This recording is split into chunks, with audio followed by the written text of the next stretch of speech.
Hello friends, today we will discuss isotopes, isobar and isotones. तो move करते हैं। इनके बारे में जानने से पहले लास्ट टाइम हम लोगों ने पढ़ लिया था अबाउट न्यूक्लियस,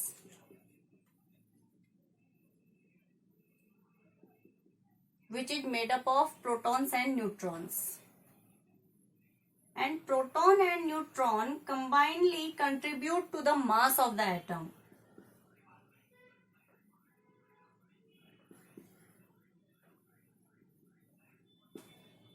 एटम, ये चीज हम ऑलरेडी पहले न्यूक्लियस में प्रोटॉन और न्यूट्रॉन रिजाइड करता है और मैक्सिमम मास है जो एटम का वो भी न्यूक्लियस में रिजाइड करता है, इसके बारे में पढ़ चुके हैं। एक पॉइंट ये हमें पता होना चाहिए बिफोर प्रोसीडिंग फर्दर। अगर हम किसी न्यूट्रल एटम की बात कर रहे हैं,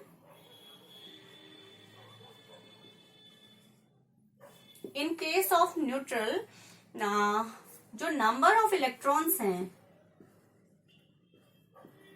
it should be equal to number of proton. Understood है? न्यूट्रल का मतलब है कि there is no charge. It means electron for negatively charged particle, proton is for positively charged particles. और न्यूट्रल की बात कर रहे हैं and they are opposite to each other. It means जितना नंबर ऑफ नेगेटिव चार्ज है या जितना नंबर ऑफ इलेक्ट्रॉन है उतना ही पॉजिटिव चार्ज होना चाहिए या उतना ही नंबर ऑफ प्रोटॉन होना चाहिए। एंड थर्ड थिंग जो हमें पता होनी चाहिए, दैट इज आप किसी भी एलिमेंट को किस तरीके से रिप्रेजेंट करेंगे। जैसे जो एक स्टैंडर्ड वे है, इट इज अगर एक्स आपका कोई एलिमेंट है, मान लिया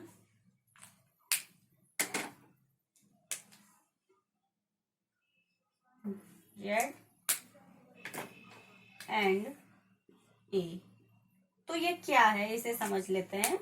अगर आपको किसी एलिमेंट को प्रेजेंट करना है, we know there are number of elements, तो अगर आपको किसी एलिमेंट को प्रेजेंट करना है तो इस तरीके से उसे प्रेजेंट किया जाएगा, where z is the atomic number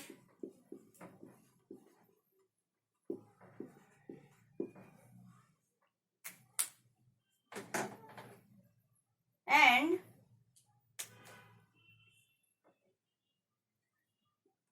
A is the mass number of that particular element. जिस एटम की हम बात कर रहे हैं उसका मास नंबर है, mass number. And what is this x?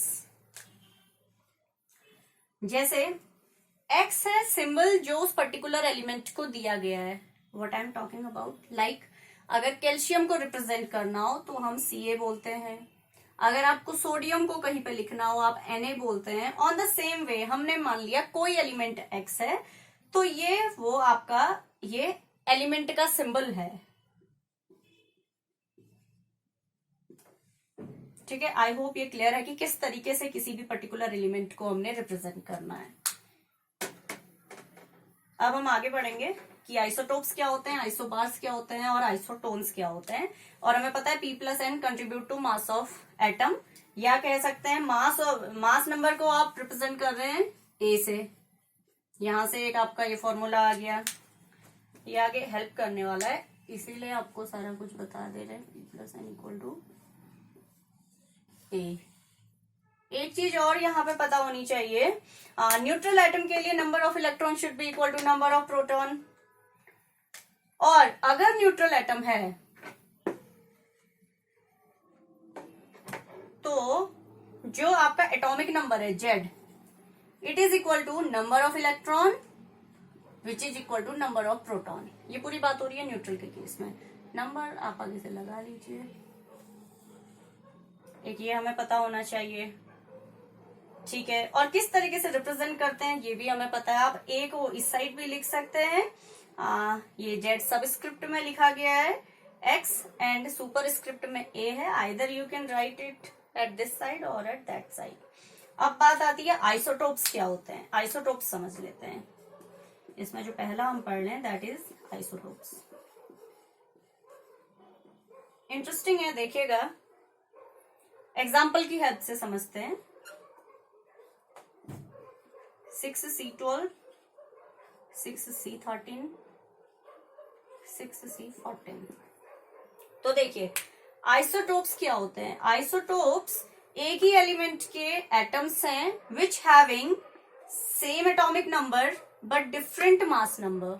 You can clearly see here कि तीनों जो आइसोटोप्स हैं वो कार्बन ही है, कार्बन एलिमेंट यूज किया गया है। तो मैंने ये आपको बोला कि these are atom of same element, carbon here and carbon here, these are atom of same element which having same atomic number 6, 6 and 6 respectively but different mass number. All three isotopes of carbon having different mass number, that is 12, 13 and 14 respectively. So isotopes clear हो गया, एक ही element के atom होंगे, आपका atomic number same होगा but जो mass number है वो डिफरेंट होगा।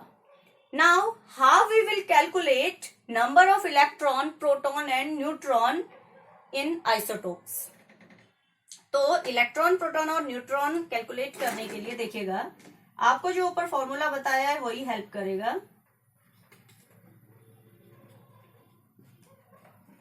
इलेक्ट्रॉन, प्रोटॉन और न्यूट्रॉन आने से पहले हमें ये पता होना चाहिए कि जो जेड की वैल्यू है वो क्या है। Z is 6, we can clearly see here z is for atomic number, atomic number is 6। And अगर हम न्यूट्रल एटम की बात कर रहे हैं, in that condition Z is equal to E which is equal to P, या Z is equal to number of electron which is equal to number of protons. तो तीनों केसेस पे number of electrons 6, 6, 6। I hope आप लोगों को समझ आ रहा है। कहीं पे कोई डाउट है तो आप लोग कमेंट बॉक्स में पूछ सकते हैं। And number of proton is also 6, ठीक है। नाउ अब हमें ये तो पता चल गया एटॉमिक नंबर क्या है, इलेक्ट्रॉन क्या है भी पता चल गया, प्रोटॉन क्या है ये भी पता चल गया। एंड जो ए की वैल्यू है, यहाँ पे ए की वैल्यू भी लिख लेते हैं कहीं पे, A for mass number, value of A is 12, 13, 14 respectively for each isotope. इसको इवन यहां पे लिखते हैं, कैलकुलेट करने में इजी होगा। ए की जो वैल्यू है दैट इज 12, 13 एंड 14, यहां से समझ में आ जाएगा। नाउ अब आपको बताना है कि इस पर्टिकुलर या हर जो एटम है या जो पर्टिकुलर आइसोटोप्स हैं उसमें नंबर ऑफ न्यूट्रॉन्स क्या है। So we will use the formula P plus N equal to A. We have the value of P here, we have to determine N and we have the value of A. So using this formula we can easily calculate। यहाँ पे एक example में आपको बता देते हैं। अगर हम 6C12 की बात करते हैं तो 6C12 में अगर ये फॉर्मूला लगाएं तो number of proton is 6 and we have to calculate, and जो मास नंबर है दैट इज 12। तो N की जो वैल्यू आएगी it will be 12 minus 6, that is 6. Simple you have to do, आपको मास नंबर से प्रोटॉन का नंबर माइनस करना है। So the value of neutron here is 6. अगर आप यहां माइनस करते हैं, आपको क्या करना है, मास नंबर से प्रोटॉन का नंबर माइनस करना है। Mass number is 13 and number of proton is 6 which is equal to 7.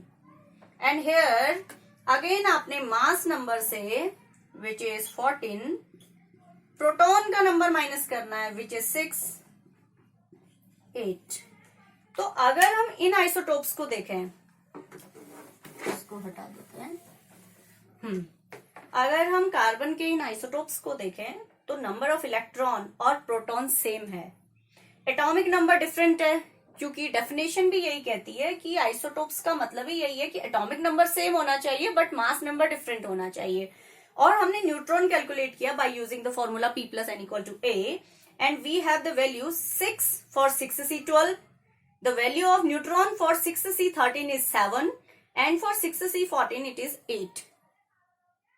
तो अगर आप देखेंगे तो जो नंबर ऑफ न्यूट्रॉन है वो वेरी कर रहा है। तो आप आइसोटोप्स को इस तरीके से भी डिफाइन कर सकते हैं, isotopes are the atom of same element which having same number of proton and electron but different number of neutrons.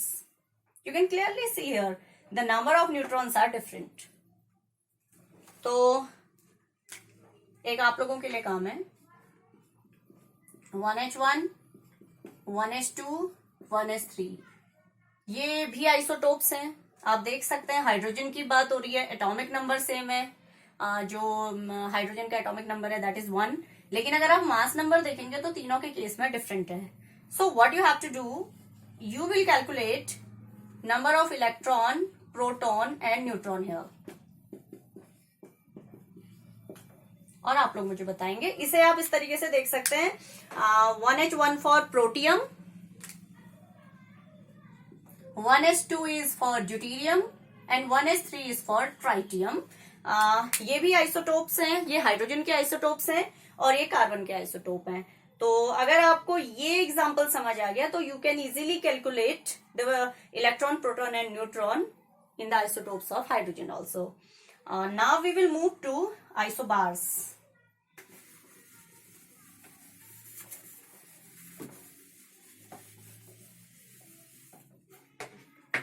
Isobars.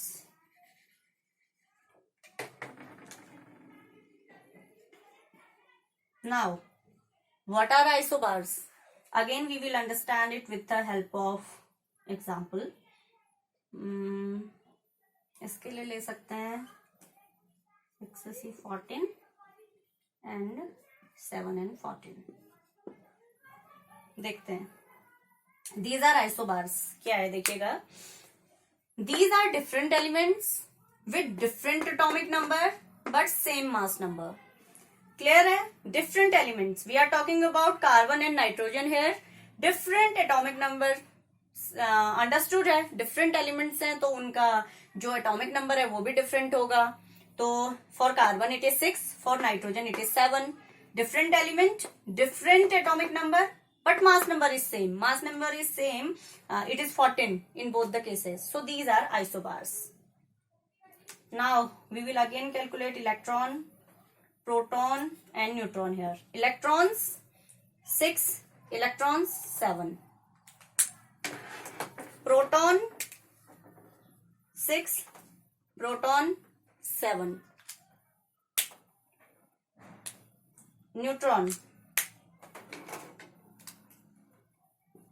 Neutron के लिए डायरेक्ट आप लोग मास नंबर से प्रोटॉन को माइनस करेंगे, 14 माइनस 6 8। यहां पे अगर न्यूट्रॉन कैलकुलेट करेंगे 14 minus 7 7।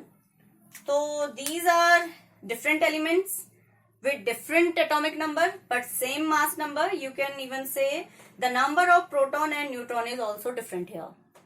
so the chemical behavior या chemical properties of these elements will also be different। Isotopes में मैं एक चीज बताना भूल गई थी, जो डिफरेंट आइसोटोप्स होते हैं एक ही एलिमेंट के, जैसे हमने कार्बन डिस्कस किया एंड आप लोगों से हाइड्रोजन के इलेक्ट्रॉन, प्रोटॉन, न्यूट्रॉन बताने को बोले, तो क्या होता है कि आइसोटोप्स के केस में जो डिफरेंस आ रहा है it is on the basis of number of neutrons basically.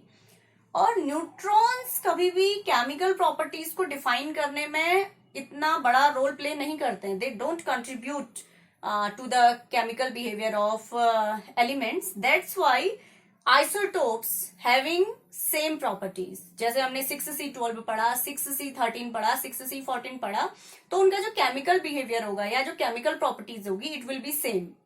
लेकिन अगर हम यहां बात करें, ये तो कॉमन सेंस से भी आप समझ सकते हैं, जब एलिमेंट ही डिफरेंट है तो डेफिनेटली इनका जो केमिकल प्रॉपर्टीज है that will also be different.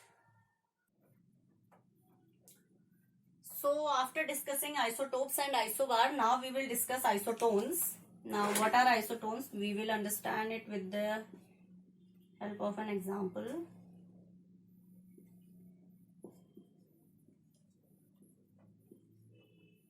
Okay.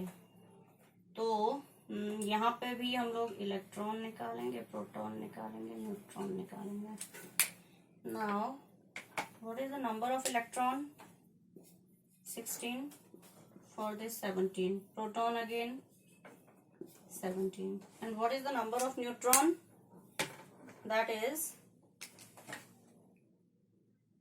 36 minus 16 here, and 37 minus 17 here, which is 20. So, what are isotones? These are different elements with same number of neutrons. Isotone means number of neutron will be same in the elements. So it was all about isotopes, isobar and isotones, which you should know. So that's all for today. काफी अच्छा concept है, ये exams में भी काफी आता है. I hope आप लोगों को थोड़ी हेल्प हुई होगी. और अगर कहीं पे कोई डाउट हो तो आप लोग कमेंट बॉक्स में पूछ सकते हैं. So thank you.